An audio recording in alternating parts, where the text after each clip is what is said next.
farther we traveled into Kazakhstan, the more unpredictable the journey became. By the time we reached Charyn Canyon, the weather had turned against us. Rain swept across the landscape, hiding the canyon beneath heavy clouds. After hours on rough roads, we arrived exhausted, wet, and unsure if the conditions would give us anything at all. But photography, and perhaps life itself, has a way of teaching patience, because sometimes the most extraordinary moments arrive only after uncertainty.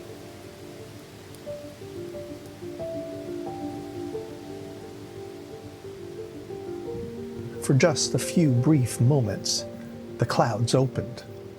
Light poured into the canyon, transforming the cliffs into something almost unreal.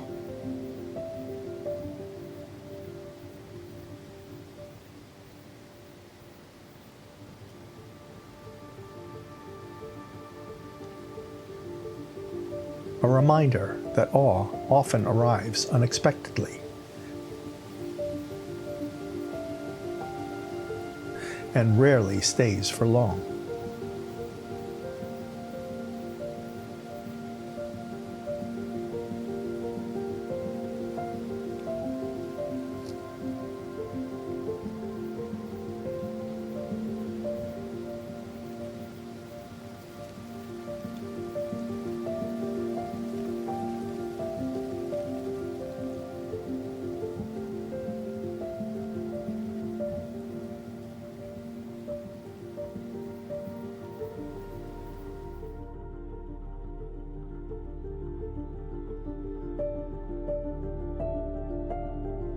The next morning, we woke long before sunrise. Rain was still falling. Most of the canyon remained hidden in darkness.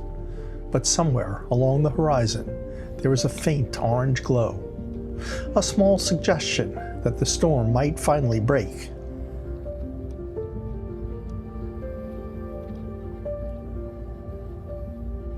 So, we climbed out onto the canyon rim, searching for compositions in the wind and rain, hoping the landscape might reveal itself again.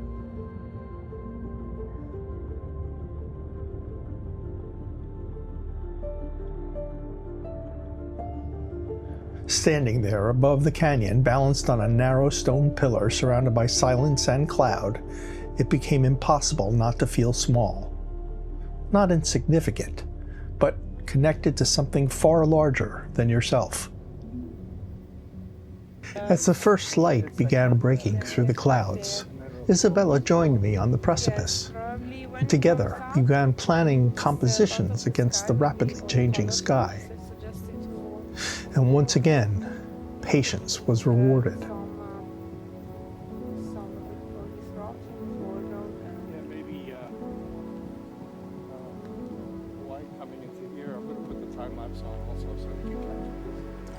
Above me, Rachel and Julianne stood silently against the glowing morning sky, completely absorbed in the scale and beauty unfolding around us. Their silhouettes stood motionless against the magenta sky as the canyon slowly awakened beneath the storm. For a few brief moments, the storm finally gave way to light, and the canyon came alive beneath it.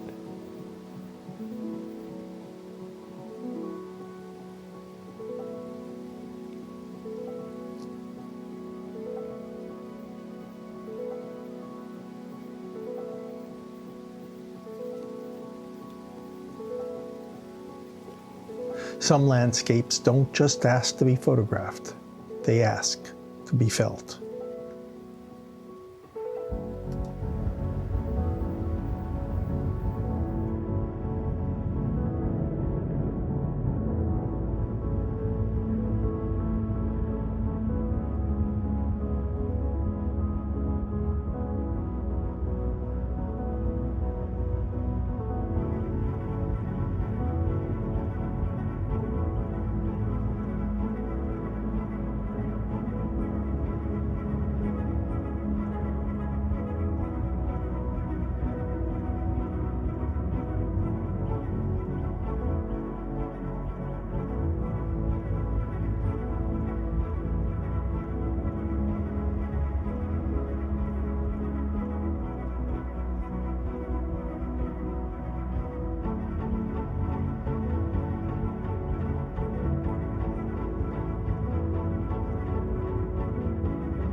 And as we pushed further into the mountains, the landscape began awakening something familiar. At times it reminded us of the Alps, and others the Canadian Rockies. But Kazakhstan carried a different feeling entirely. Less polished, more ancient.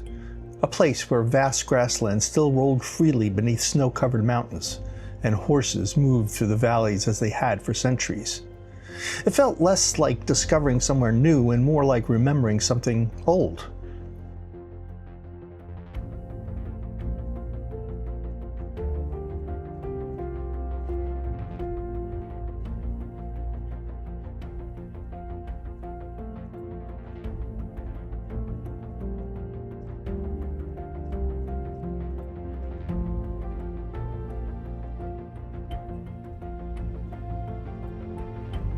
One evening, we off-roaded high into the mountains, climbing through rugged terrain toward vast alpine meadows beneath dark and moody skies.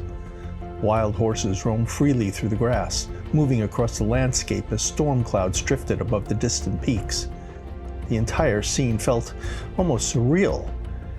And had the skies been blue and the sun shining brightly overhead, I probably would have stepped out into the meadow and started singing something straight out of The Sound of Music.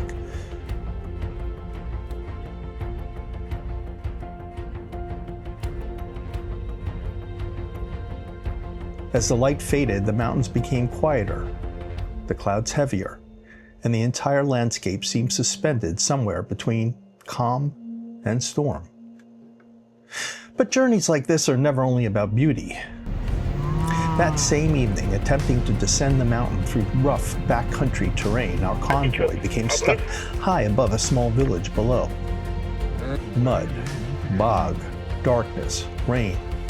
Yet somehow, moments like these often become the memories that stay with you longest.